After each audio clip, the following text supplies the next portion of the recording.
హల్లెలూయా. ప్రభువునందు ప్రియ దేవుని జనగమా, మన ప్రభువును రక్షకుడైన యేసు ప్రభుల వారి ప్రశస్త నామమున మీకు శుభములు తెలియచేస్తూ ఉన్నాను. నేటి వాక్య ధ్యానము కొరకు మిమ్మలను ప్రేమతో ఆహ్వానిస్తూ, నేటి వాక్య ధ్యానముగా రోమీలకు రాసిన పత్రిక 2వ అధ్యాయము 11వ వచనం నుండి 16వ వచనం వరకు దేవుని వాక్యాన్ని చదువుకుందాం. దేవునికి పక్షపాతము లేదు. ధర్మశాస్త్రము లేక పాపము చేసిన వారందరూ ధర్మశాస్త్రము లేకయే నశించెదరు. ధర్మశాస్త్రము కలిగిన వారై పాపము చేసిన వారందరూ ధర్మశాస్త్రానుసారముగా తీర్పు నొందుదురు. ధర్మశాస్త్రము వినువారు దేవుని దృష్టికి నీతిమంతులు కారు గాని ధర్మశాస్త్రమును అనుసరించి ప్రవర్తించు వారే నీతిమంతులుగా ఎంచబడుదురు. ధర్మశాస్త్రము లేని అన్యజనులు స్వాభావికముగా ధర్మశాస్త్ర సంబంధమైన క్రియలను చేసిన ఎడల వారు ధర్మశాస్త్రము లేనివారైనను తమకు తామే ధర్మశాస్త్రము అయినట్టు ఉన్నారు. అట్టివారి మనస్సాక్షి కూడా సాక్ష్యమిచ్చుచుండగను వారి తలంపులు ఒకదాని మీద ఒకటి తప్పు మోపుచు లేక తప్పు లేదని చెప్పుచుండగను ధర్మశాస్త్రానుసారము తమ హృదయముల యందు రాయబడినట్టు చూపుచున్నారు. దేవుడు నా సువార్త ప్రకారము యేసు క్రీస్తు ద్వారా మనుష్యుల రహస్యములను విమర్శించు దినమందు ఇలాగు జరుగును. ఆమేన్. ప్రభువునందు ప్రియ దేవుని జనాంగమా, చదువుకొనబడిన ఈ లేఖ నిమిత్తమే ప్రార్థన చేద్దాం. సకల ఆశీర్వాదములకు కారణభూతుడైన దేవా, నీకే మహిమ ఘనత ప్రభావములు ఆరోపిస్తున్నాము నాయన. ఈ ఉదయ కాలమున మీరు మాకు ఇచ్చిన ఈ మంచి సమయాన్ని బట్టి మీకు వందనాలు చెల్లిస్తూ, ఈరోజు మీరు మాకు ఇచ్చిన ఈ లేఖన భాగాన్ని మా కొరకు దీవించమని యేసు నామమున ప్రార్థించి వేడుకుంటున్నాము తండ్రి. ఆమేన్. ప్రభువునందు ప్రియ దేవుని జనాంగమా, యేసు ప్రభులు వారు ఈ భూలోకంలో ఉన్నటువంటి సకల మానవాళి కొరకు తన ప్రాణాన్ని క్రయదముగా అర్పించారు. మానవుల పాపము కొరకు తన ప్రాణాన్ని అర్పించి ఏ రీతిగా అర్పించాడో అదే రీతిగా మరల తిరిగి లేచి నిత్య జీవమును అనుగ్రహించడానికి ఆయన ఆరోహణమై వెళ్ళాడు. ఆయన ఆరోహణమై వెళ్ళటమే కాదు, మనకు తోడుగా ఉండుట కొరకు పరిశుద్ధాత్మ దేవునిని మనకు ఆదరణకర్తగా అనుగ్రహించి వెళ్ళారు. ఆ ఆదరణకర్త ఈ రోజున సంఘములో సహవాసములో మనుషులందరి మీద వ్రాలుచు ఆ ఆత్మ అనేకమైనటువంటి దేవుని యొక్క కార్యాలను జరిగిస్తూ ఉన్నాడు. ప్రియ దేవుని జనాంగమా, ఒక విశ్వాసి సంఘములో అంతకంతగా అభివృద్ధి చెందుతూ ఉన్నాడు అని అంటే దేవుని ఆత్మలో వారు ఎదుగుతూ ఉన్నారని అర్థం.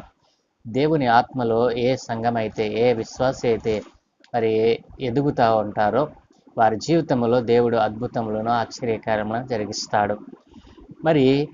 ఈ రోజున క్రైస్తవుడు అని పిలువబడినటువంటి వారు, క్రైస్తవులు అనబడినటువంటి ప్రతి మనిషి కూడా దేవుని యొక్క ధర్మ విధులను, న్యాయ విధులను, ఆయన ఆజ్ఞలను పాటించి జీవించుచుండగా ఆయన ఆజ్ఞలను తప్పి తిరుగుతున్నటువంటి వారు, దేవుని యొక్క శక్తిని పొందుకొననటువంటి వారు, దేవుని యొక్క నామాన్ని ఎరిగినటువంటి వారు అన్యజనులుగా పిలువబడుతూ ఉన్నారు.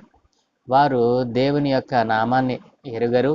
దేవునిలో ఉన్నటువంటి ఆ ఆనందాన్ని అనుభవించలేనటువంటి వారు, దేవుడు ఉన్నాడు అనేటువంటి నమ్మని వారు, సృష్టిలో ఉన్నటువంటి ప్రతి దానిని, అంటే మనుష్యుల రూపములో చేయబడిన దానిని, జంతువుల రూపములో చేయబడిన దానిని, చతుష్పాద జంతువుల రూపములను, పురుగులను, పక్షులను ఆరాధించేటువంటి మనుష్యులుగా ఉన్నటువంటి వారందరూ కూడా అన్యజనులుగా పిలువబడ్డారు.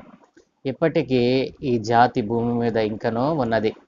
అయితే యేసు ప్రభులు వారు తండ్రి చేత ఈ లోకానికి పంపబడిన తరువాత ఈ లోకములో ఉన్నటువంటి మనుష్యులు ఎవరు తీయలేనటువంటి, ఎవరు కూడా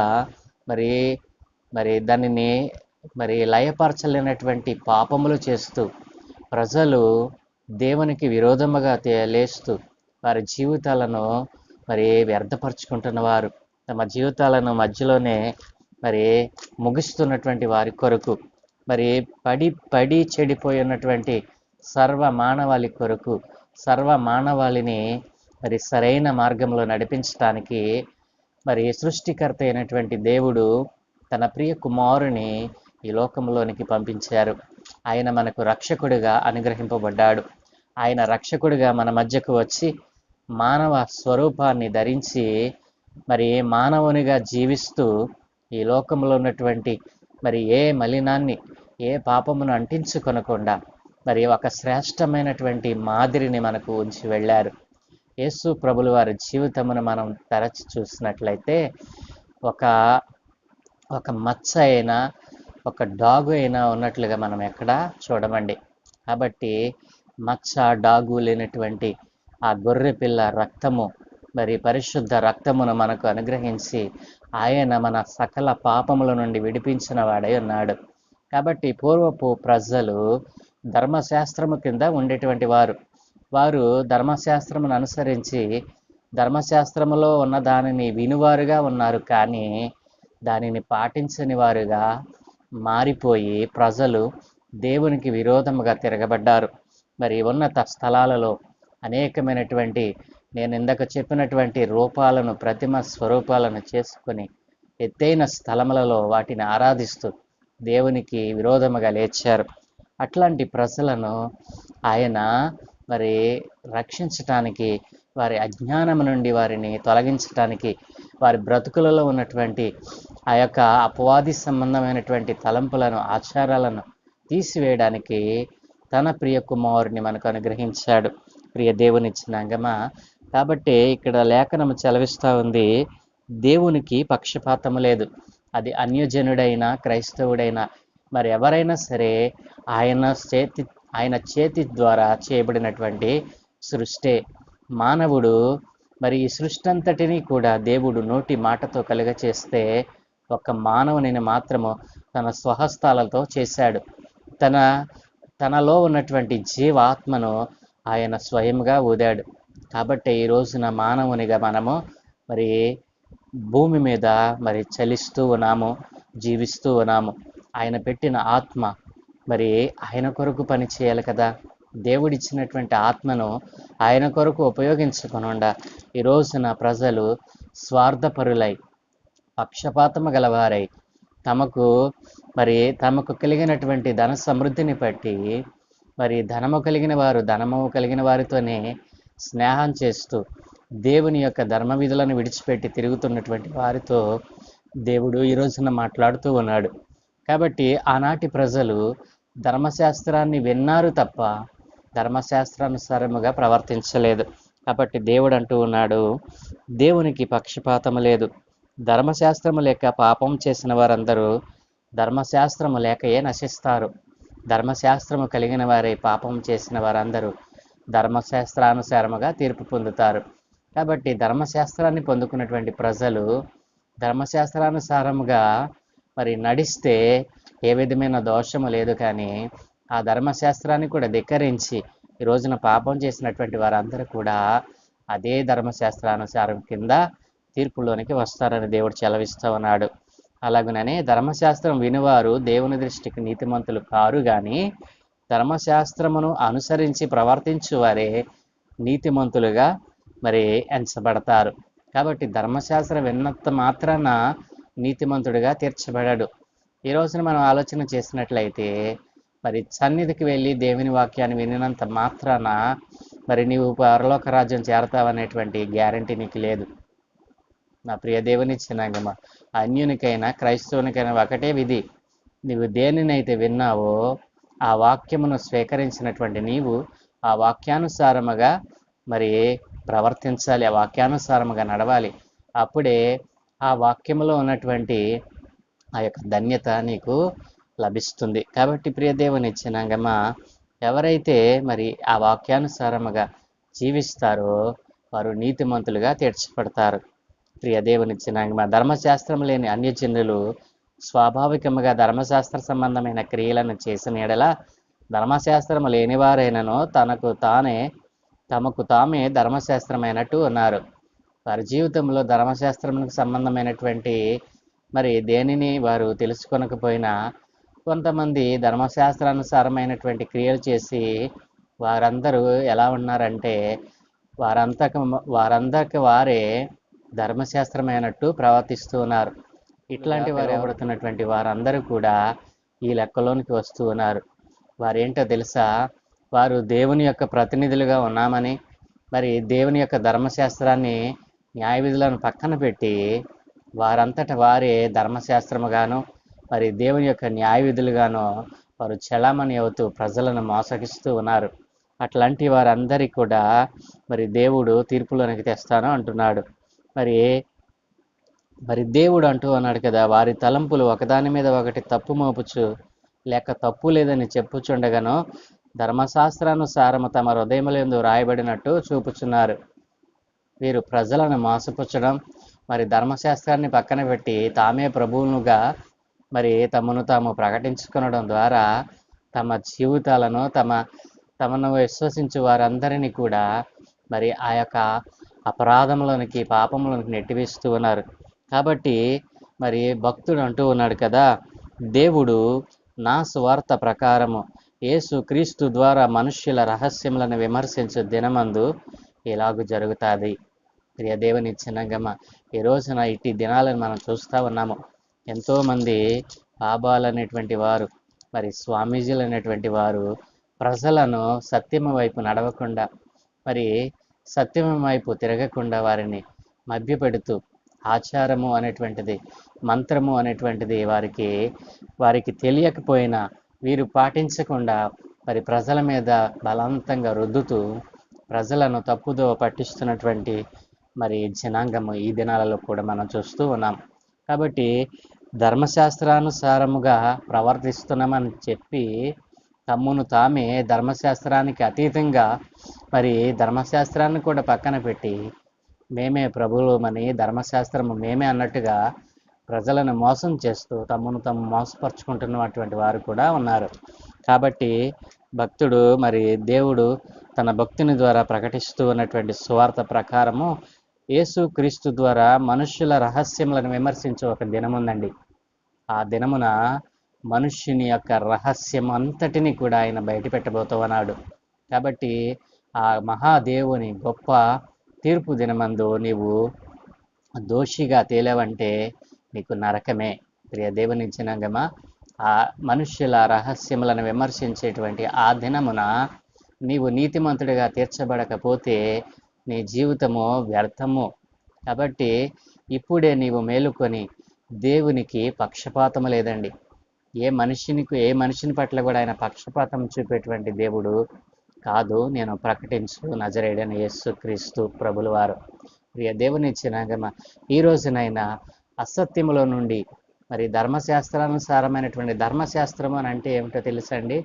దేవుని యొక్క 10 ఆజ్ఞలు. ఇది క్రైస్తవునికి తెలుసు. ప్రతి క్రైస్తవుడు ఈ ధర్మశాస్త్రమును ఎరిగినటువంటి వాడే. అయితే అన్యజనులు ఈ ధర్మశాస్త్రమును ఎరుగరు. అట్టి వారికి ధర్మశాస్త్ర సంబంధమైన విధులేమిటో తెలియదు. కాబట్టి వారికి తెలియచేయవలసిన అవసరం ఉంది. కానీ ఈ రోజున ఆ విధులను మరి ప్రకటించు వారు కూడా దానిని పాటించని వారిగా ఈ రోజున క్రైస్తవులు అనబడిన వారు కూడా ఉన్నారు. కాబట్టి అందరికీ ఒకే మాట దేవుడు సెలవిస్తా ఉన్నాడు. నాకు పక్షపాతం లేదు. నువ్వు క్రైస్తవుడివైనా అన్యుడివైనా నీవు మరి నా నామందు నీవు విశ్వాసం ఉంచాలి, నన్ను ఆరాధించాలి. నన్ను ఆరాధించినట్లయితే మరి నీకు నిత్య జీవమును అనుగ్రహిస్తాను అంటున్నాడు. ఏమీ అక్కర్లేదండి. దేవునికి అవసరమైంది ఏంటో తెలుసా?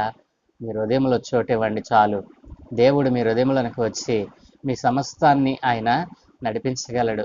ఆయన పక్షపాతం లేనటువంటి దేవుడు, పక్షపాతము చూపేటువంటి వాడు ఎంత మాత్రమును కాదు. కాబట్టి పక్షపాతము లేని దేవుడు నీ రహస్యములను విమర్శించేటువంటి ఒక దినముంది.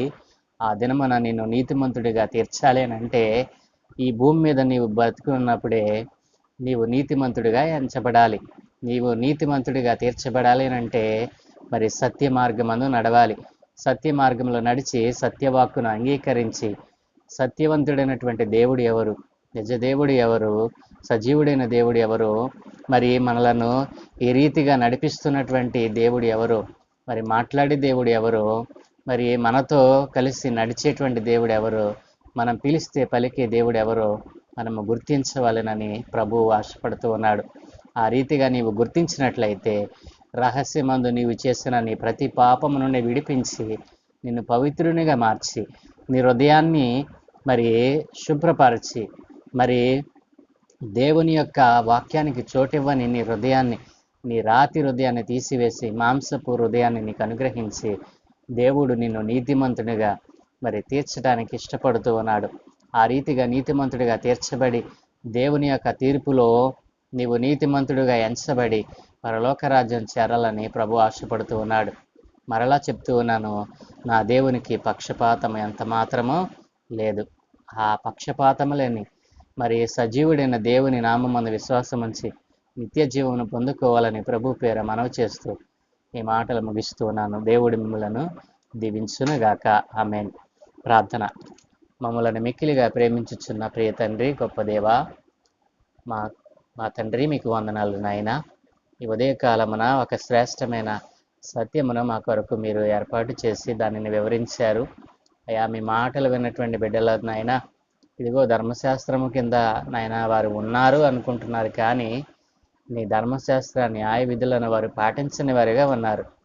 మరి పాటించని వారిగా ఉంటే అది వ్యర్థమని మీరు చెలవిస్తూ ఉన్నారు నాయన. ఎవరైతే నీ ధర్మశాస్త్రానుసారం ప్రకారము మరి నడుస్తూ నీ విధులను, న్యాయ విధులను, ఆజ్ఞలను పాటిస్తూ నాయన నడుస్తూ ఉన్నారు, వారందరి మీద మీ ఆత్మనుంచారు నాయన. మరి రహస్య దినమందు మరి రహస్య పాపములను విమర్శించేటువంటి ఒక దినమున మరి ఆ దినమున మేము నీతిమంతులుగా తీర్చబడకపోతే నిత్య నరకము మాకు ప్రాప్తించనై ఉన్నదని, కాబట్టి ఇప్పుడే మేల్కొని అయా, ఇదిగో నీ నామమందు విశ్వాసముంచి నిజ దేవుడమైనటువంటి నీ నామాన్ని ఎరిగి గుర్తించి అయా, నీకు వారి హృదయంలో చోటివ్వడానికి ఇష్టపడుతున్న బిడ్డలను మీ చేతులకు అప్పగిస్తా ఉన్నాను. వారి ఆత్మలను రక్షించండి, వారి జీవితంలో ఉన్నటువంటి ప్రతి బంధకం నుండి విడిపించండి నాయన.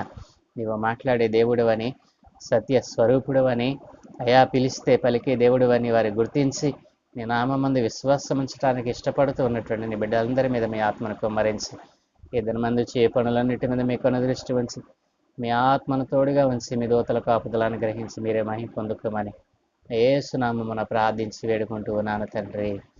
Amen, amen, amen.